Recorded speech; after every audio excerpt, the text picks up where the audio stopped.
Hello and welcome to Women's Lax World, Season 1, Episode 3, and we have a treat for you. We are coming to you live from Zoom in 3 different time zones with 3 people that are from the one, the only, the mystical, the village of Penn Yan, New York. And with us, we have the Julie Decker. That's some claps. I'm clapping. All right. So Julie hails from Penn Yan, New York, the best place in the whole entire world. And she is a stud lacrosse player, loves the game more than almost anyone I know. She was a part of the 2004 state championship team. She was a captain. She was a baller. She was one of the best leaders that I was around as a player. And then she also was a all SUNY player at Brockport, and now is currently the head coach at SUNY Plattsburgh, just, SUNY Plattsburgh, but I just really love to see the conference. So welcome, Julie. She also has a lot more to share later on at the end of the show. So stick around so you can really get to know the Julie Decker. Julie, thanks so much for joining us. Thank you for having me. Brice, are you so excited to have 3 PY people together?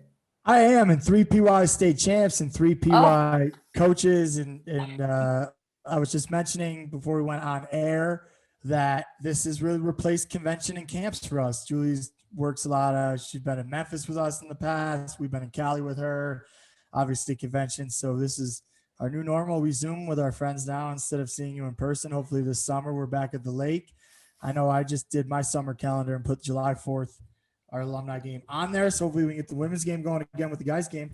But yeah, Julie, I think when you graduated, you were the all-time leading scorer at Brockport, correct? Or goal scorer? I was second. I'll take second one. in points, third in goals. That's pretty high up there. Yeah. I just heard number 1. I heard number 1. Yeah, number 1. Also, she's MVP for wearing the best shirt right now on the podcast. Lacrosse is for everyone. Gotta love it. Also, I wanted to throw in, Julie is a Lake Placid champion. Oh, yeah, that's right. Yeah. I watched the team. Laxified. Laxified's won a lot of championships up there. The last one was pretty exciting. We're going to have Lynn on the show soon, and Sarah and some of the other Laxified champs, but hopefully this summer again we're there. All right, let's jump in it. Let's jump in it. ACC updates. Try to spread around a little bit. We've talked a lot about a few teams. One's playing right now live. Syracuse and Notre Dame are live. We'll get you an update on that. But score I thought this week that I really liked or paid attention, UVA Louisville. Louisville. It's not Louisville, it's Louisville. So if you spend some time in the South, they teach you that. But scores, I believe 13-12 UVA. They're now 5-0 with some big wins over Virginia Tech and Richmond, who beat them last year. But to me, the story, UVA's lacrosse. I mean, everybody knows that. They win championships. They've been great, men's and women's. I know we're focusing women's. But Louisville being a 1 goal, a lot of people say there's no wins and losses, but I don't really necessarily agree. 1 goal loss to them is kind of a win for Louisville.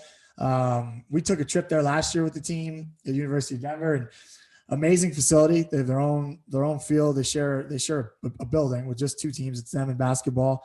And, Scott Teeter's down there, good old Canadian boy, got my Raptors hat on. And they just got a lot of players from all over. They have a player from Japan now. I don't know if she was U19 or senior women's national team or both. But she's already got a couple goals and assists, and just they've rebuilt that thing pretty quick. You guys got any thoughts on the UVA Louisville score? Did it surprise you? For me, it didn't surprise me. I was really hoping for it again. And I'd watched Louisville play, Colorado Boulder. And I just thought they were very tenacious. And it looked like a very cold day, very frigid. I feel like no one could feel their hands, and they just powered through. And they just showed, similarly, they remind me a little bit like Virginia Tech, where they're just getting better and better, and they're cleaning up their game a bit. I think they were both kind of raw in the beginning, whether that's COVID or just, figuring out chemistry and things like that. But I mean, I guess maybe I was a little surprised because it was very tight, but I also enjoyed the Virginia Tech game, and VA only beat them by 2. So I think it's really fun with those 3 teams kind of being so close. Yeah, for and, sure. I watched the UVA Virginia Tech game. I haven't seen Louisville play yet, so I'm definitely gonna have to check them out. Another game, we talk about them every week. University of North Carolina, super team. Super. I know they took care of Boston College 21-9. So, Julie, did you have a chance to watch either BC or UNC this year at all? Yeah, definitely. I watched this game the other day. Charlotte North, she's so good. She's so fun to watch. I've heard that. Super creative. She's got a basketball background too, and I think you can totally see that in the way she plays. My favorite move she had all day was that she was coming righty around the crease. She jabs and steps back and takes that shot and scores. I thought that was awesome. But Carolina, I mean, they're just a powerhouse. They have so many weapons, and they don't just have shooters, they have people who score, and they all can score. So they're just so dominant, which is awesome. I think they're gonna go all the way this year. That's a bold prediction. Well, not really. But we haven't made that many predictions, so I wanted to. That is your prediction? You from what you've seen? So I just think they're so Yeah. good all around. I was looking at the stats, and BC had them on the draws, but that was about it. I mean, obviously we talk about their offense like all all day, but their defense is solid too. And Taylor Moreno stepped up huge with 9 saves the other day, and I just think they have it. They have all the components to do it. That is what really impressed me with some of their scores. Actually, is the offense is really impressive, and you like to watch it. But the defense holding everybody under 10. Some teams around 5. And these are really, really good teams we're talking about. They're not holding like Bloomfield, an upstate New York reference. Did they ever have a women's team, Bloomfield? I don't think so. No. Did Newark have who would be the worst girls Newark. team you guys? Newark did. Were they the worst? They weren't great. They weren't great. Yeah. So it's not like they're playing Newark, right? So, and they're holding these teams at 5, 6, 7, 9 goals. Let's jump out of the ACC.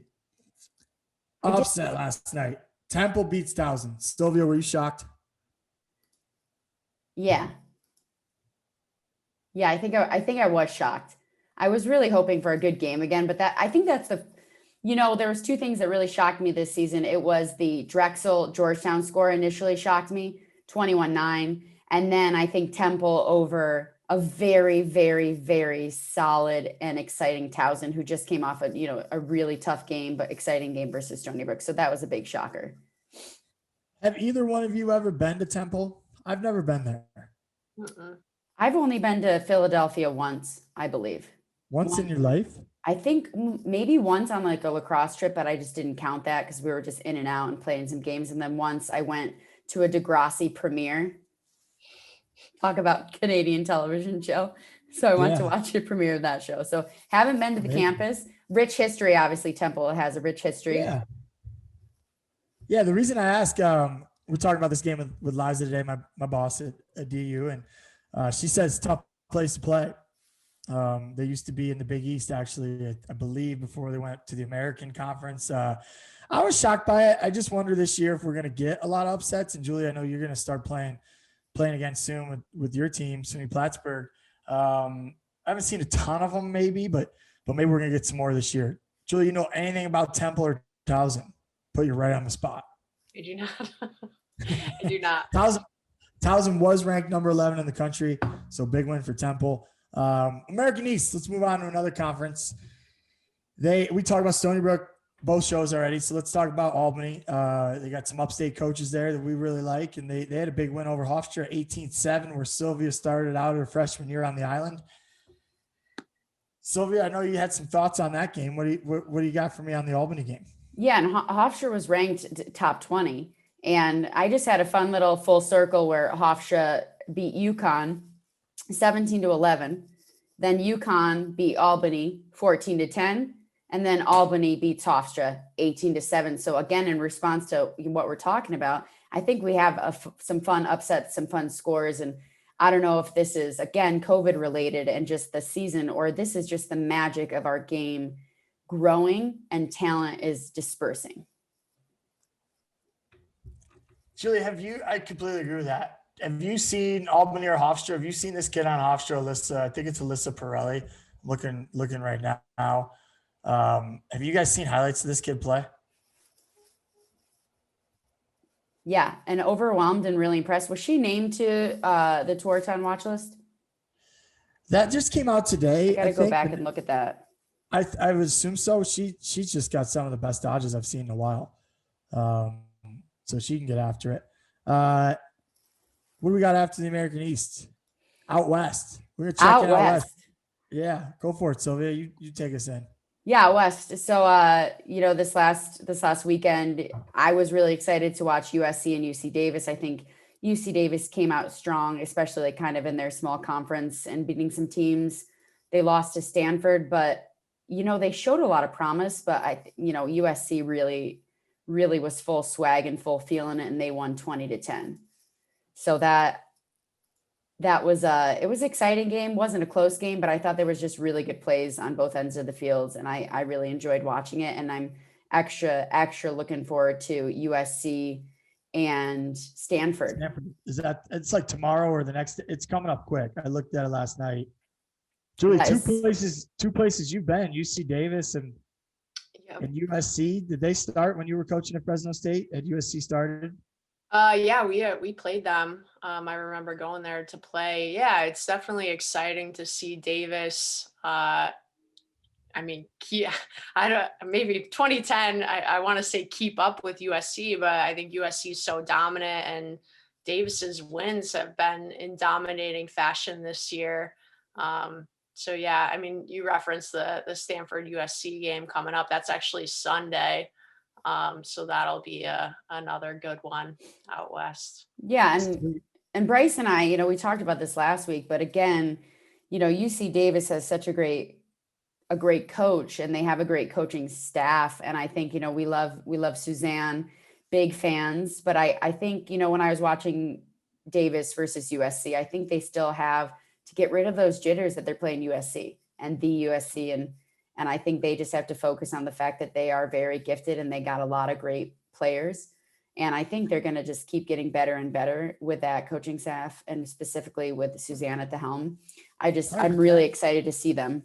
Well, Julie, it's funny you say it's like it's a good score, it's not a good score. I kind of had the same reaction. I wanted to see them play closer because I'm just a fan of their program and lacrosse on the West Coast. But I kind of do think 20-10 is an okay score too. It's like you go back and forth. It's like, you got to take that step to get that next step.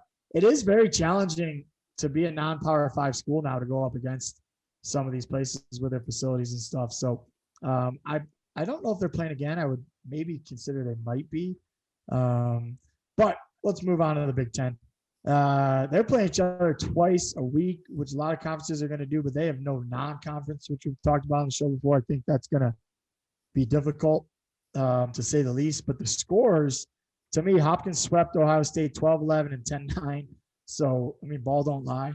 It's literally like the same score, both games. And then Michigan 12-11 and 12-9 over Rutgers. And then, Sylvia, did we get a Northwestern score today? Did I get that? No, I don't have the final score. Northwestern, obviously, they beat Penn State, and I think it was a close game, but then it wasn't a close finish. I got the final here. It was 24-13. So, like you said, first half was a little close. Second half wasn't. Julie, just from a standpoint of playing the same team twice in a weekend from a coach, you're a college coach, been doing it a long time.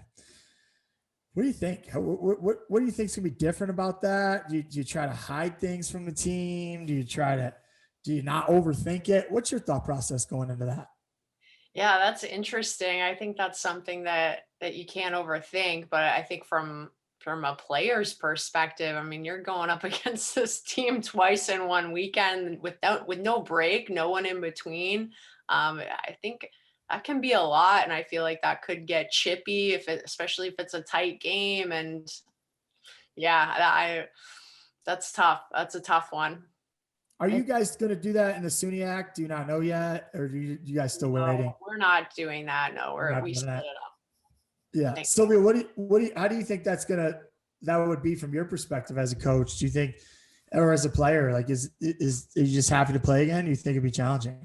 I think happy to play again, but also definitely a new challenge, which I think is kind of cool. And maybe a unique aspect of this is just a new challenge. I think, going back to, when I was playing D2, it was like such a challenge. I think, playing back to back in the national championship weekend. And I Yeah. think, in states it's playing back to back in high school was such a challenge.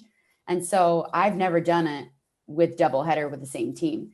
So I enjoy it, but I think thus far, with every double header, one team has prevailed.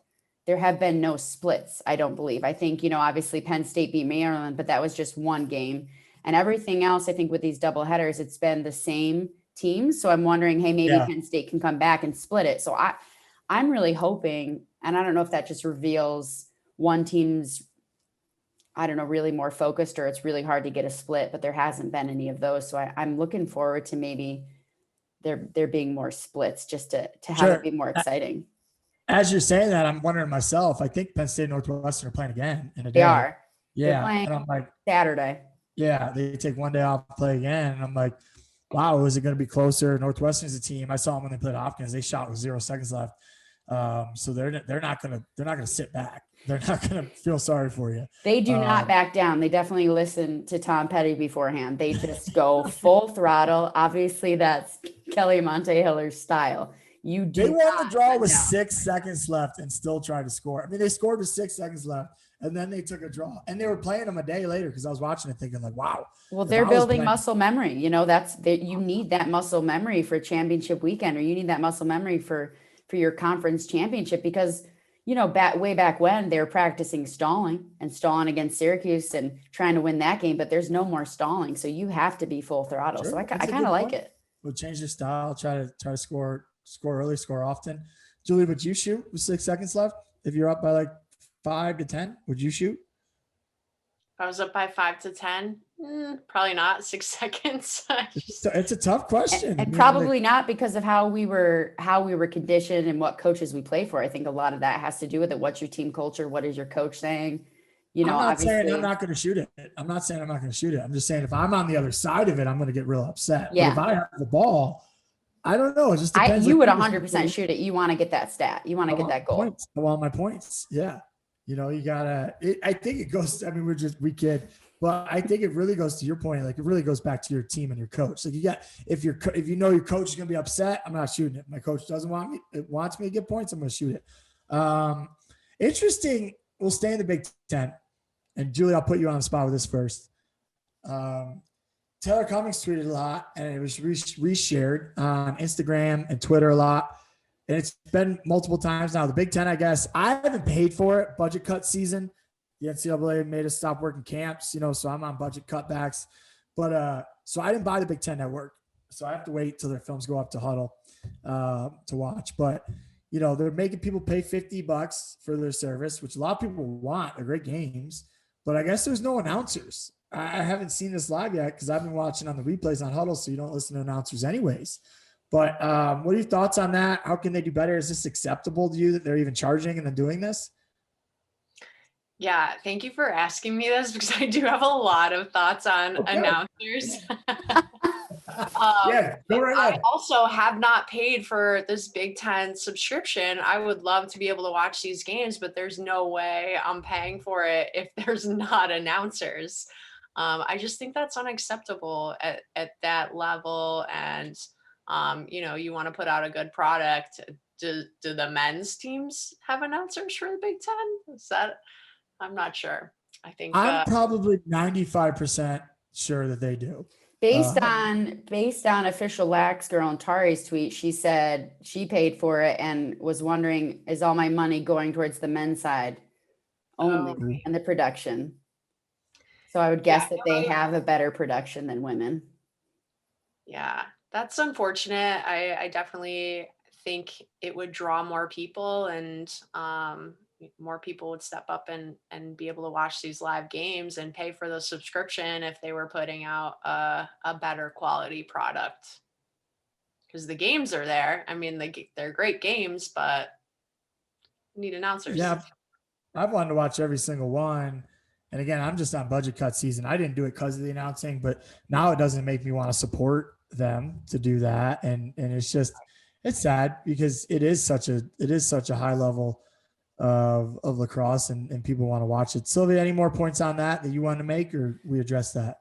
I think it's hard for the Big Ten to be in the conversation for one of the best conferences if they don't have a good production. And I think we've made so many changes to our game to become more spectator friendly. Almost every change has been made to make our game more efficient, more revealing of the talent we have, and also more spectator friendly. So for some reason, I was able to watch Hopkins and Northwestern. It was at Hopkins. So I didn't pay for Big Ten.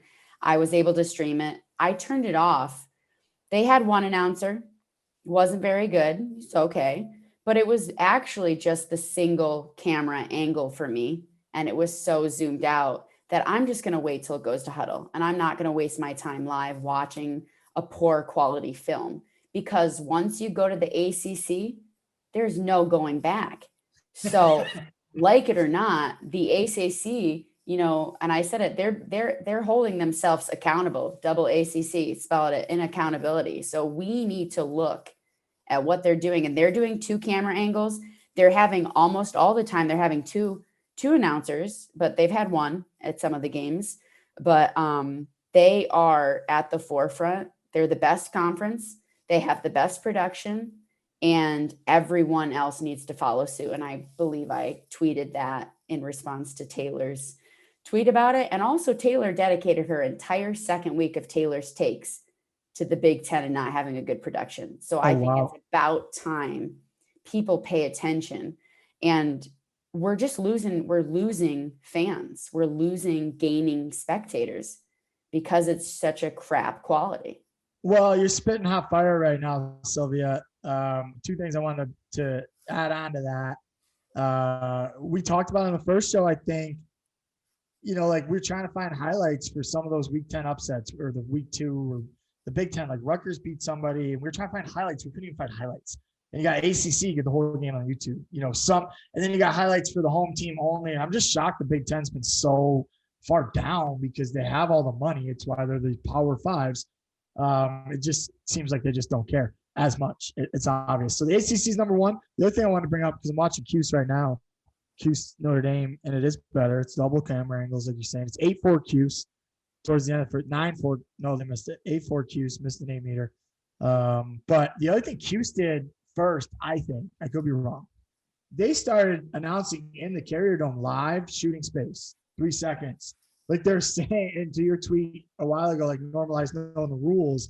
I thought that was outstanding when they did that. And it kind of, I got goosebumps the first time I'm in the dome and I'm hearing 8 meter attempt by Kayla Trainer. And I'm like, F yeah, that's exactly what we need to do, because I think 8 meters are a more exciting version of a free position, a free position shot or whatever it's called in basketball. I'm now blanking, but it's like free throw. Yeah.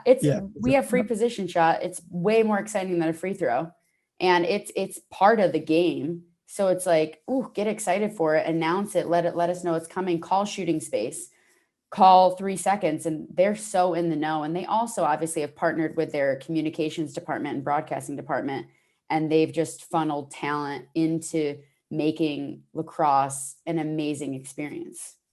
Well, you mentioned the free throw and the 8 meter, and I heard some people talking about this. Let me ask you guys your thoughts. Somebody said to make it more viewership friendly and pick up new people, all that stuff.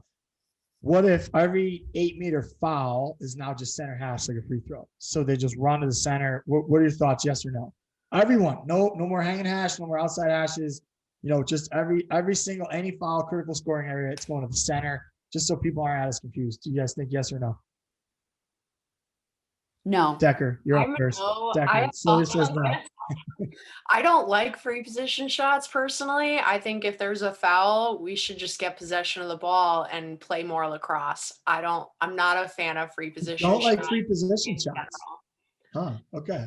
Personally, yeah, it's maybe an unpopular opinion. I don't know, but I want to see more lacrosse play, Yeah. Sylvia, you don't like that idea either. I forget who just told me about this the other day.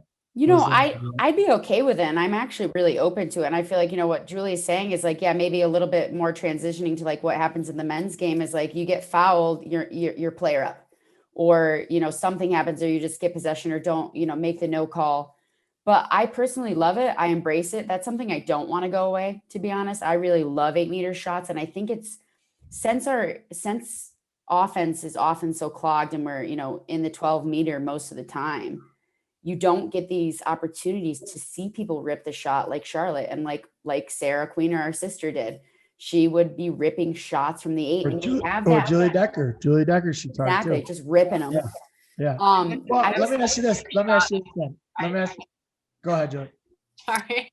I just like replay this one 8 meter shot that I had when we were playing St. John Fisher in college.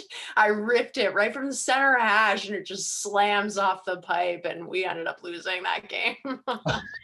So that's why you hate 8 meters. To your point, you want less 8 meters. Sylvia, you want more rips.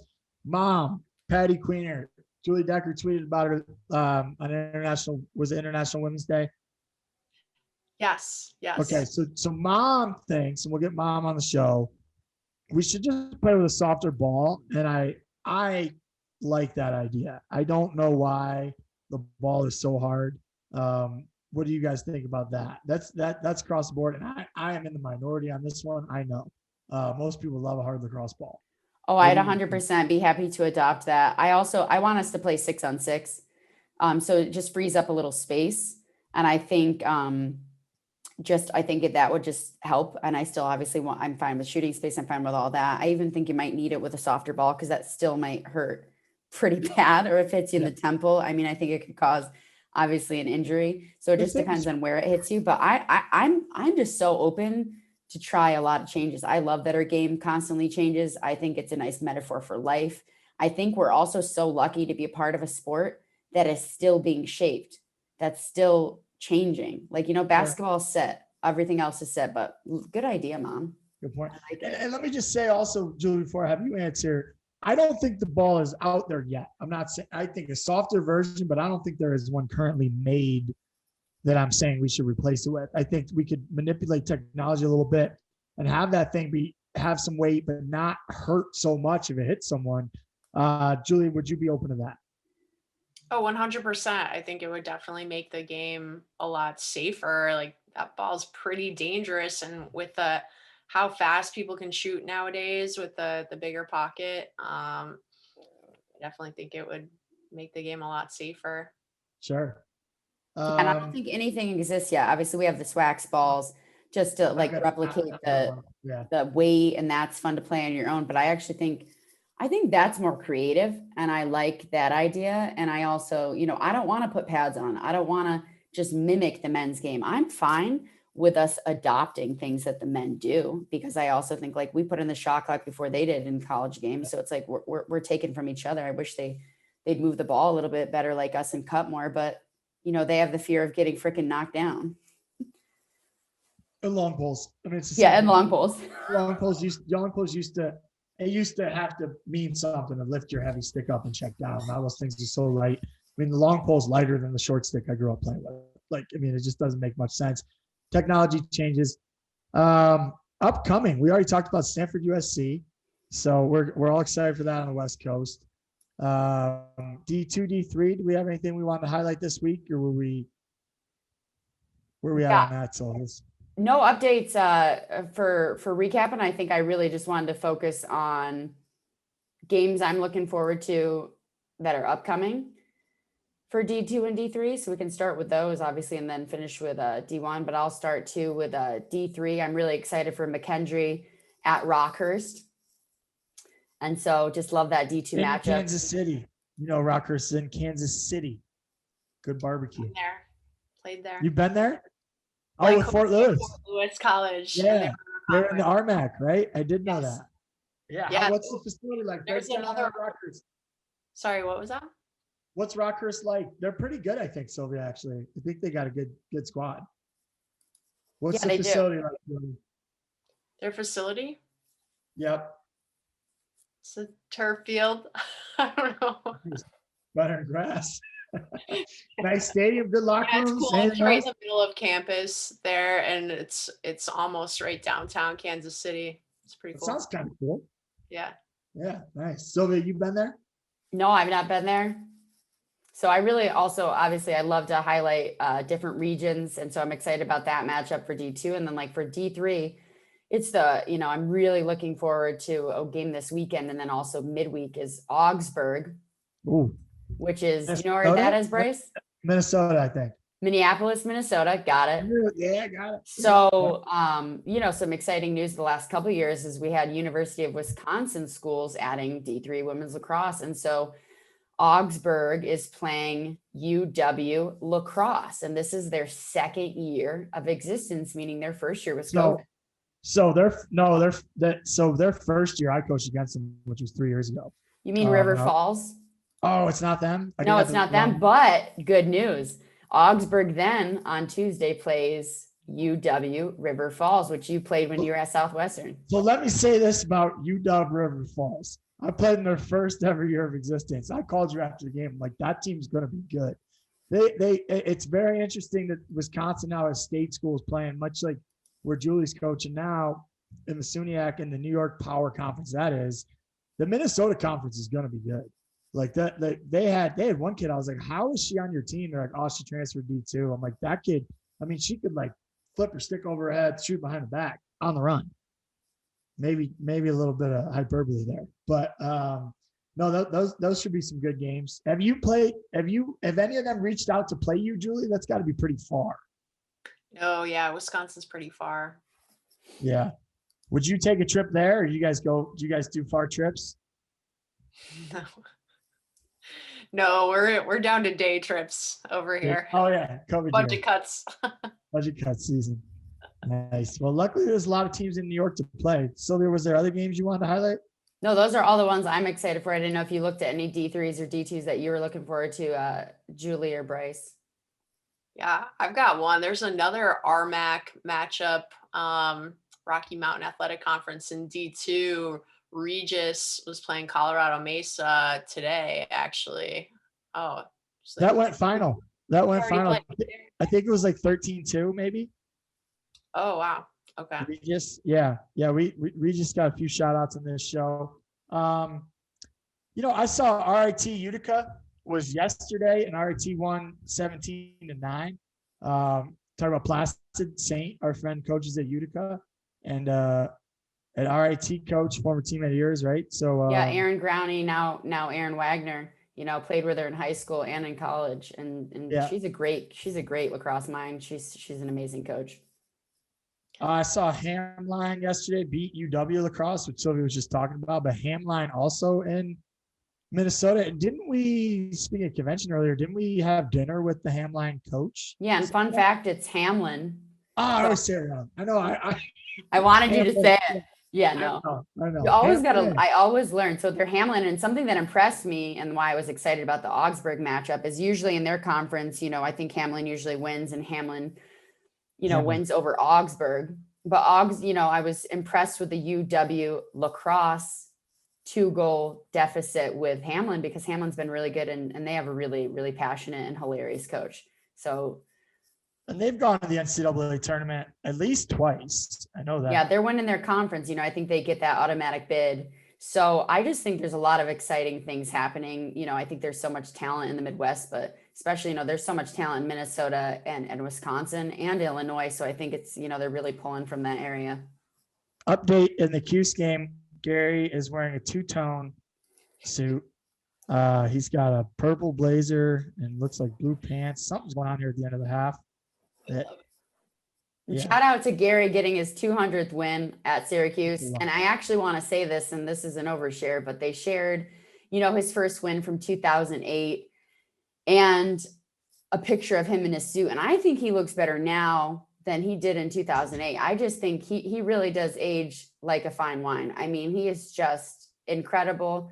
He's such a great coach, but I think he's obviously he's the GOAT. He's the GOAT for me. I had the same thought there, Sylvia.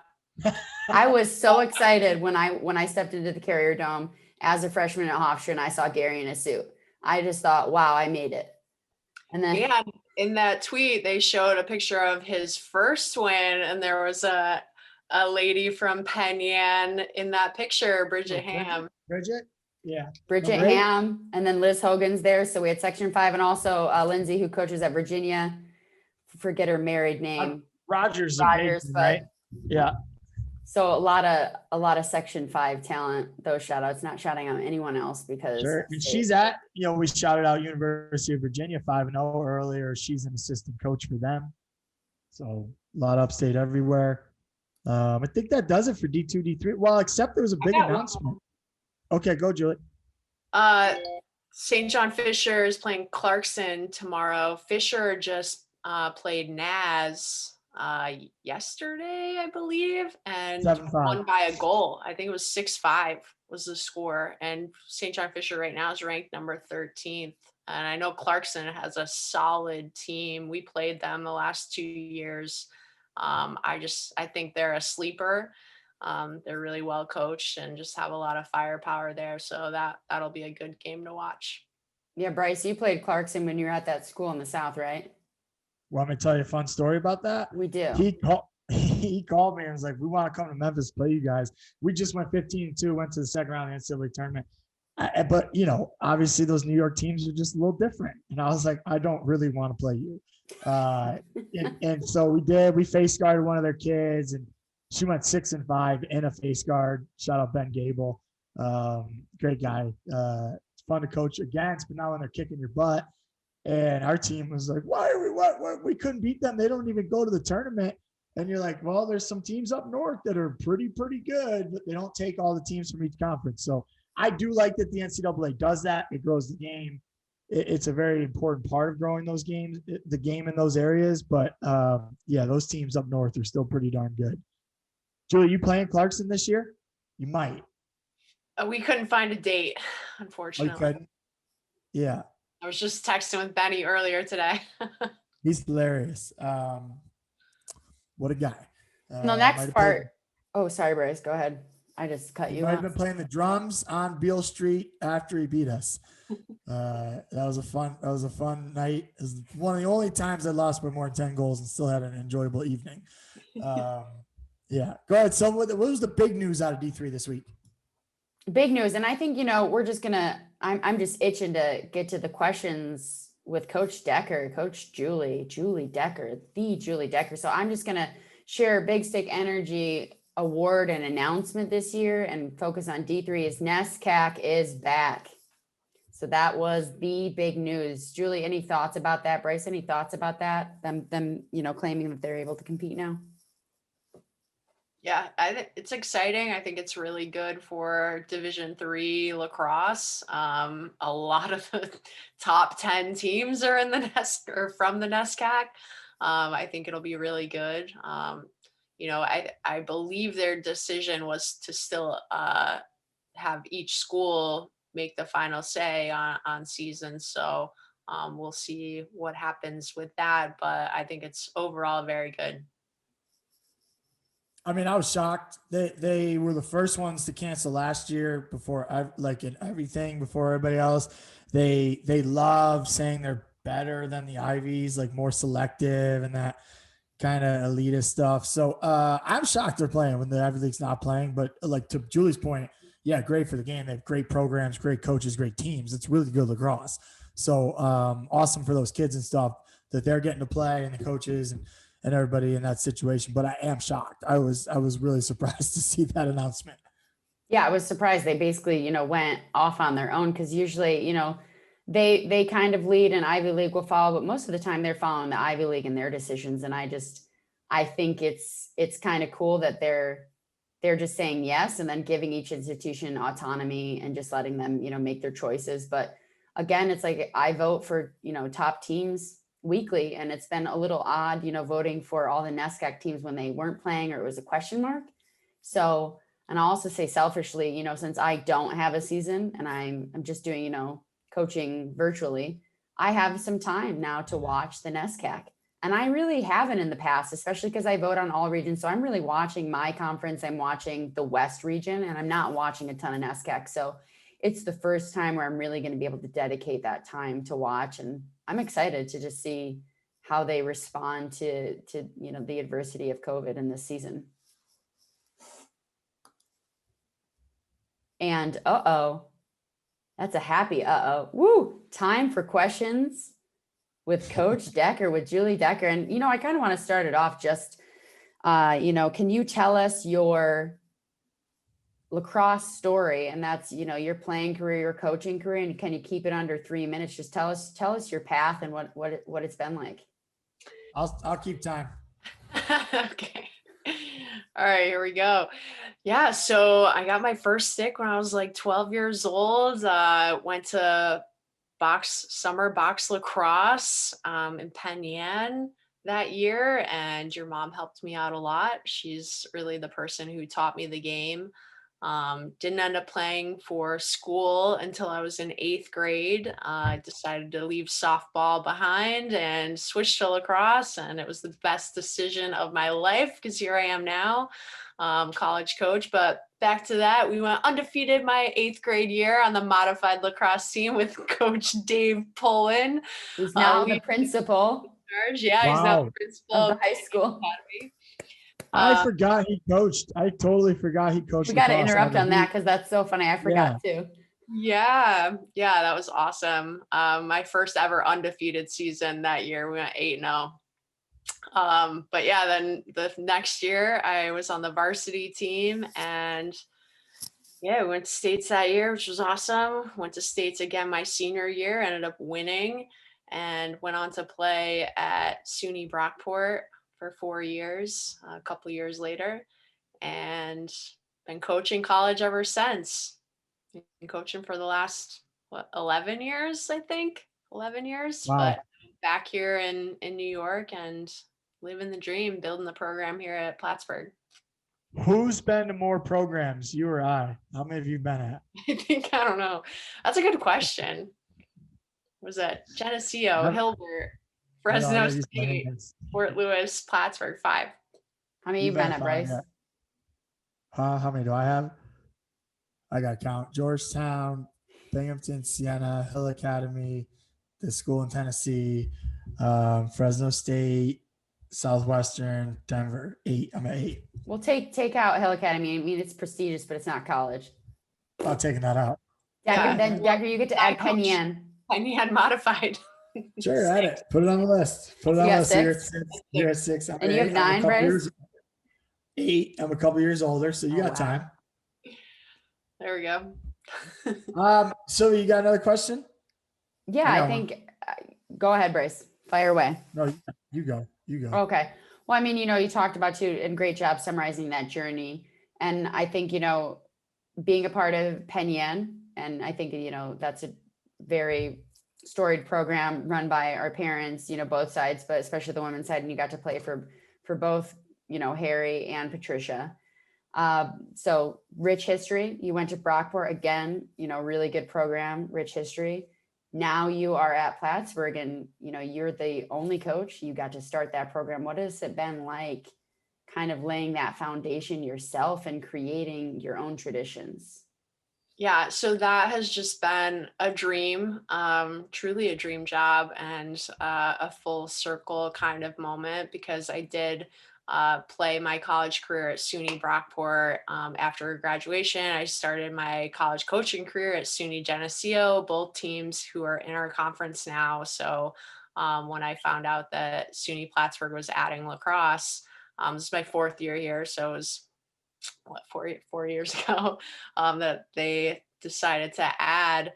That was super intriguing to me. So yeah, to get this job has just been a dream, and to build this program, and it's been awesome. We definitely want to be contending for a conference championship, so we're on our way. Still need to make a name for ourselves in the conference. We got off to a super hot start last year, starting 4-0, but didn't have any conference games at that point. So definitely looking forward to some conference games this year.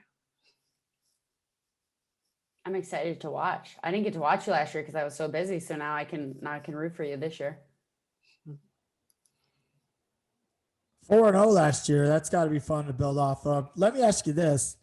Your conference year is really tough. I touched on it a little bit earlier with the upstate New York depth, but you're from upstate. We've had some Long Island guests on the show and our other podcasts, and we always ask them to explain Long Island lacrosse.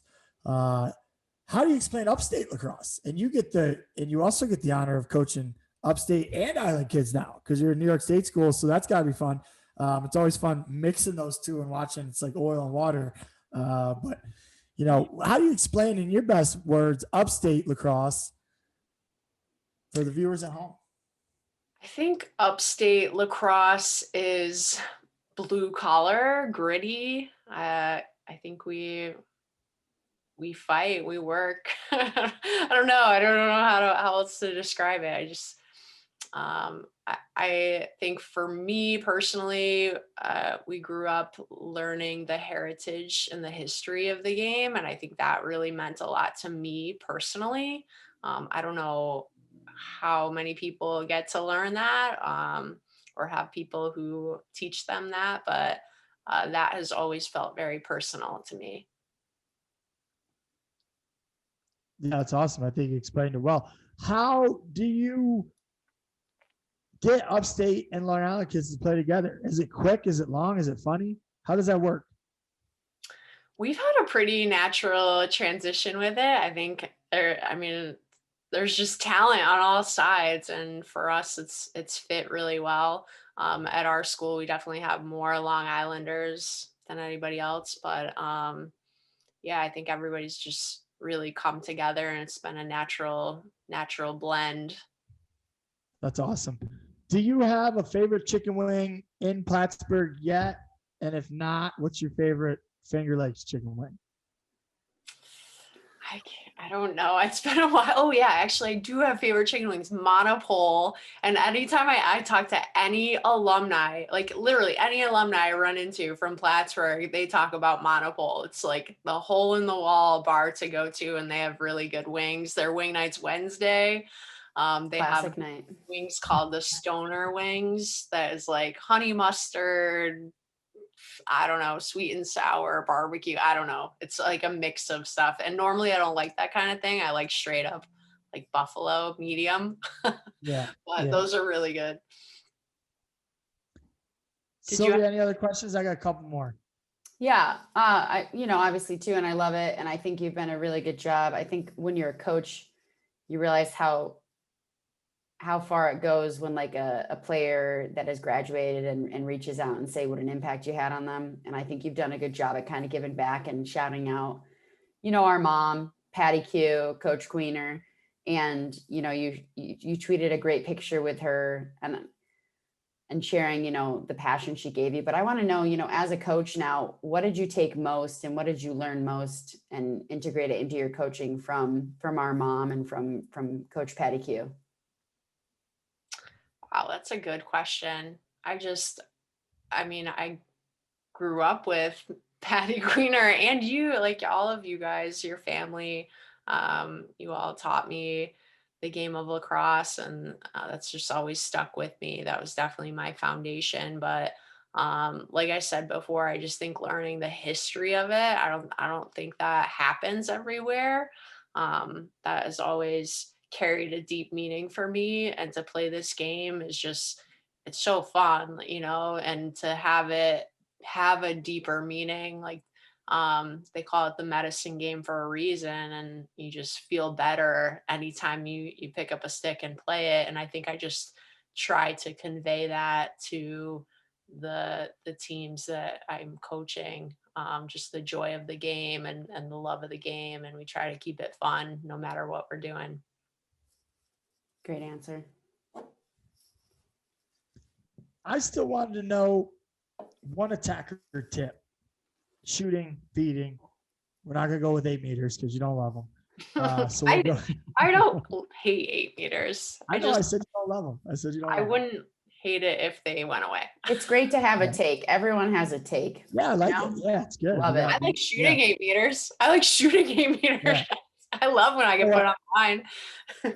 I like them a lot more since they took the defenders away from the GLE. When they used to give you an 8 meter and And then you still had to slide in. You still had to score, but then get hit by the low player still. I was like, It this just is- perpetuated more shooting space calls. So that yeah, it was so smart to change that because there'd be like 5 in Yeah. a row.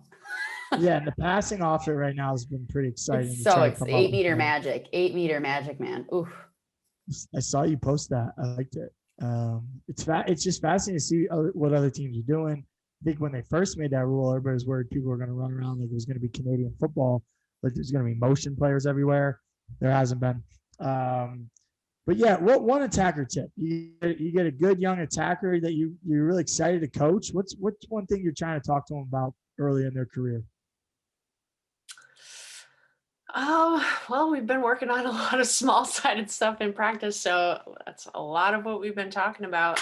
I think one Small-sided's fun. attacking tip, creating space is important. Setting up your dodge, setting up your cut, but also playing fast, moving the ball, not hanging on to it for too long. That's a lot of tips. That's not just one, but I think they're all just so important. All important tips. I think you've coached offense a lot. It's challenging, Sylvia. You've coached it a lot. It's all those things. What small sided games are you currently playing? You got any new ones? Are you sticking with the old ones? What do you got rocking up there in upstate? Just pretty classic things. We've been doing some 3-man games and just a lot of 1v1s and stuff. We've done some speed lacks. We're trying to keep it fun just in these unprecedented times. I know that term is overused, but it's true. Well, it's real. It's real. I forget, Sylvia, you might remember who did the blog post, the IWLCA behind the whistle about assistant coach. Basically just coaches this year. It's going to be a challenge. Like it's obviously challenging for students and just everybody in the whole country. So do you think this is going to be a challenging year to coach in? It hasn't been challenging. How you guys, is it cold up there? How you guys dealing with all the adversity? Oh, It's it's cold? for sure challenging. It's we just did an interview the other day with a local news station and talked about just rolling with the punches. I mean, everything is it's not a normal year. Anything can happen, and we just have to take what we're given and go with it and just find a way to proceed no matter what is thrown at us. And it's not the cold just broke. We're out of the single digits, I think. Finally, it's been beautiful the last couple of days. We're sweating at practice and it's like 30 degrees. We're out there in shorts and a hoodie. That's awesome. So you got any more questions? Those were it for me, and I really appreciate you being open and sharing. And I do want to circle back because I actually really like your first tip with attackers and offense, and I think creating space is so important. And because it's like, where are our lines? It's the 12 meter and tight, and that's not a lot of space. And for example, UNC is going to stay number 1, and they're not going to lose until an offensive team learns how to create space against them, because they pack the 12, they pack the 8 so well. And I think that's a huge challenge for teams, is they're not creating that space for themselves. They're not stepping back. And for example, like Kerrigan Miller, she had all the space in the world when she drove against BC and had her one-on-one. And I think Syracuse might be the team to do it, to create that space, to really, maybe have a tight game with UNC. But I think, that's something that is so small, but so important. And I feel like sometimes we do other things before just creating that space and understanding our own power, and then the power of, spreading out. For sure. So I'm thrilled, but I think, thank you for coaching. Thank you for, continuing to spread the love of the game, for being passionate, for, wanting this game to be more inclusive, more accessible. Lacrosse is for everyone. It's given so much to us, and, now it's our time to give back. And, so thank you for being with us right now. And thanks everyone for listening, and be back with us. We're here every week, and we're going to have more guests, but this was definitely a favorite. Love to have 3 Penn Yan people together. XOXO. I belong to you. I belong to you.